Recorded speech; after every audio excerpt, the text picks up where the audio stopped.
Autonomous machines need to be equipped with IMU to achieve precise control and operation.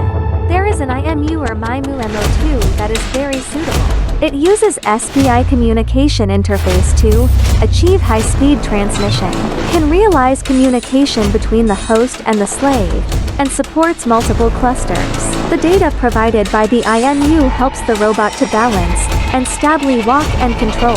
In robots, IMU data is used to detect angular deviation and balance in various states, especially in the robot's torso, joints, hands, etc.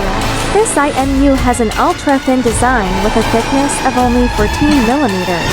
Gyroscope measurement range is for 5 OS. Bias instability is 2H. Accelerometer measurement range is 16G. Bias instability is 24G Allen variance. IMU can measure and track the trajectory of the carrier. These data can be used for subsequent data analysis, path optimization and trajectory control.